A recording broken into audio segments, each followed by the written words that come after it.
आपण महाराष्ट्रात वेगवेगळ्या प्रकारचे किल्ले बघतो. काही किल्ले भुईकोट आहेत, तर काही किल्ले सागरी किल्ले आहेत, तर काही किल्ले मोठे गिरिदुर्ग प्रकारातले आहेत, तर काही किल्ल्यांच्या आपल्याला जुळ्या जोड्या आढळतात. कथा कादंबऱ्यांमध्ये आपण जुळ्या भावंडांच्या गोष्टी ऐकतो. मात्र दुर्गविश्वात अशीच जुळी भावंडे आहेत. त्यापैकी चंदन वंदन किल्ल्यावरची आजची आपली भटकंती.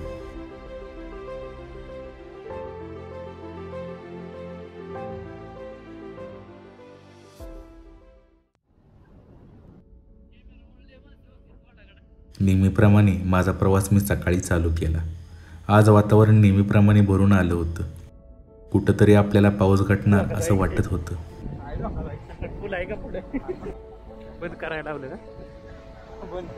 फलटण सातारा रोडवर असलेल्या आंबवडे गावापासून डावीकडे वळल्यावर 7 ते 8 किलोमीटर अंतरावर बनवडी हे गाव आहे. या गावापर्यंत आल्यावर आपल्याला दोन्ही किल्ल्यांची जोडी अगदी दिमाखात उभी दिसते.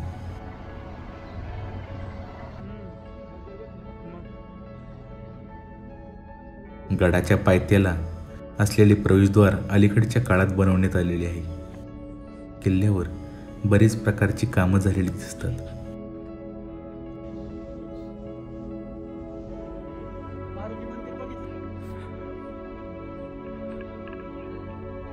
नकाशा बघून मी किल्ला चढायला घेतला. किल्ल्यावर जाताना आपल्याला बऱ्याच ठिकाणी पर्यटकांसाठी बसण्याची व्यवस्था केलेली दिसते. बाकीच्या किल्ल्यांप्रमाणे या पण किल्ल्याचा दरवाजा आपल्याला खालून दिसत नाही.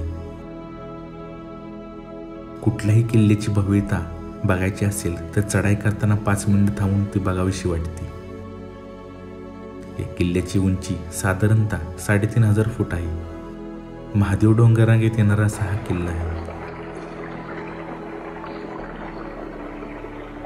चंदन किल्ल्यापेक्षा वंदन किल्ल्याची उंची जास्त आहे. चंदनगड आणि वंदनगड हे तालुक्याच्या सीमेरेषेवर आहेत. चंदनगड हा किल्ला कोरेगाव तालुक्यात, तर वंदनगड हा किल्ला वाई तालुक्यात येतो. किल्ल्याच्या मध्यावर आल्यावर एक पाण्याचं टाकं दिसतं. नवीन जो पायरी मार्ग आहे तो आपल्याला गडाच्या मध्यापर्यंत घेऊन जातो.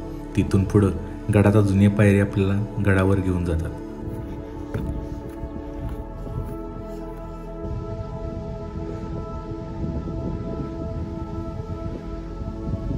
आजूबाजूला जरा नजर टाकली. मला गडावरून पूर्वेस जरंडेश्वर, कल्याणगड, भवानीचा डोंगर, पश्चिमेस वैराटगड, पांडवगड, एकीकडे महाबळेश्वर प्रांत तर दुसरीकडे सातारा शहर असा सगळा परिसर दिसला.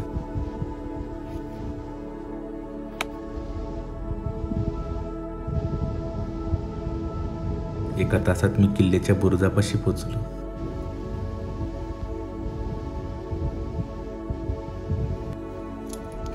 या बुरुजापाशी कदाचित किल्ल्याचा पहिला दरवाजा असावा. इथून वर आल्यावर मी किल्ल्याच्या मुख्य दरवाजापाशी पोहोचलो. किल्ल्याचा मुख्य दरवाजा काळाच्या ओघात पडलेला आहे. एका बाजूची कमान अजून पण शाबूत आहे. किल्ल्याच्या दरवाजाच्या आकारावरून आपल्याला समजते की हा दरवाजा किती मोठा असावा.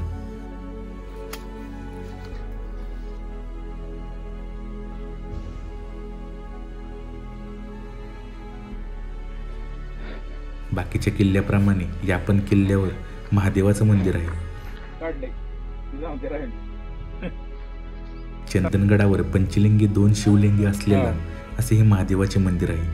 असे मानले जाते छत्रपती शिवाजी महाराजांनी हे मंदिर बांधले असावे. चंदनगड हा 3 टप्प्यात आहे.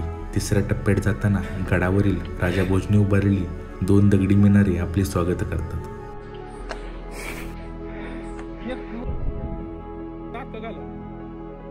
गडाच्या दोन्ही बाजूला तटबंदी रचण्यात आलेली आहे.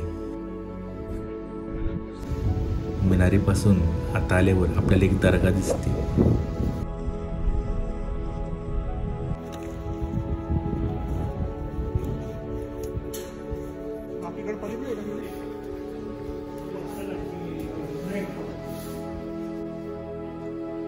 या दर्गेचे बांधकाम अलीकडच्याच काळात करण्यात आलेले आहे.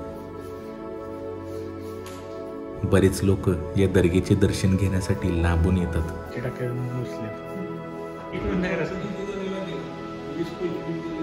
एवढी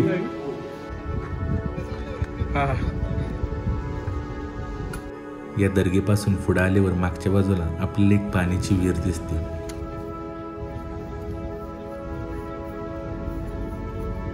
इथून पुढे आल्यावर मला एक दगडी चबुतरा दिसला.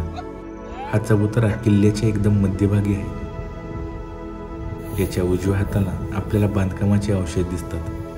कुण्या काळी किल्ल्यावर डौलदार इमारती असावेत या अवशेषावरून समजते. या इमारती पासून पुढे आल्यावर पाण्याचा एक बारीक तलाव दिसतो.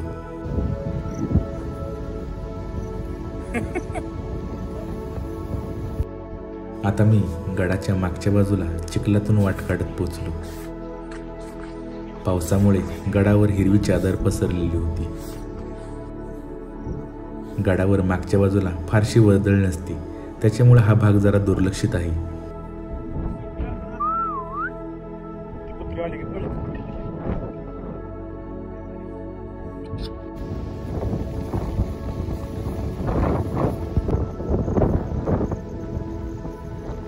उजव्या बाजूला बुर्जाचे अवशेष दिसतात.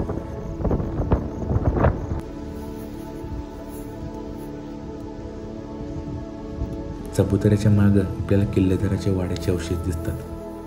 कुण्या काळी हा किल्ला राबता असताना अशा इमारती किती डौलदार असावेत ही कल्पना करूनच किती भारी वाटतं. त्या किल्ल्याच्या इतिहासाबद्दल सांगायचं झालं तर 11व्या शतकात 1191 ते 1192 मध्ये शिल्हार राजा भोज दुसरा यांनी हा किल्ला बांधला असावा.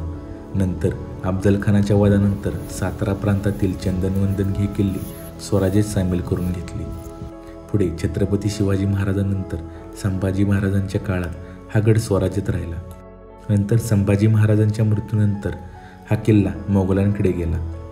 पण छत्रपती शाहू महाराजांनी 1707 मध्ये पावसाळ्यात हा किल्ला परत जिंकून घेतला.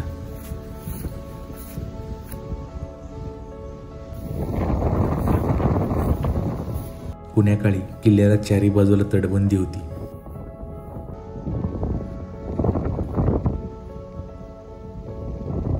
किल्ल्यावर आता फक्त दारुगोळ्याची इमारत उभी आहे, पण तिची पण अवस्था बिकट आहे. लवकरच इथे संवर्धन झालं नाही तर ही पण इमारत पडू शकते.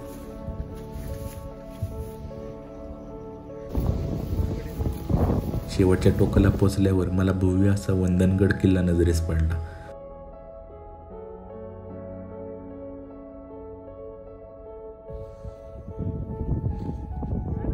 या दोन्ही किल्ल्याचा जो मधला परिसर आहे त्याला बेलमाची असं म्हणतात.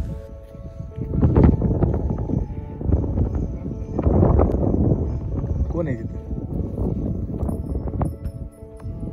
वंदन किल्ल्याची उंची चंदनपेक्षा जरा जास्त आहे. चंदन किल्ला हा 3 टप्प्यात आहे तर वंदन किल्ला हा 5 टप्प्यात आहे. आता चंदनगडावर फक्त दारुगोळ्याची इमारत शिल्लक आहे. लवकरच याचे पण संवर्धन झाले नाही तर दारुगोळ्याची इमारत पण नामशेष होईल. गडावर खालच्या बाजूला बऱ्याच ठिकाणी चांगली कामं झालेली आहेत, पण किल्ल्यावर दर्गेच्या मागच्या बाजूस कुठलेही संवर्धनाचे काम झालेले नाही. किल्ल्यावर मागच्या बाजूलाही जे अवशेष आहेत त्याचे पण संवर्धन व्हावं अशी देवाकडे मी अपेक्षा करतो आणि माझी ही भटकंती संपवतो.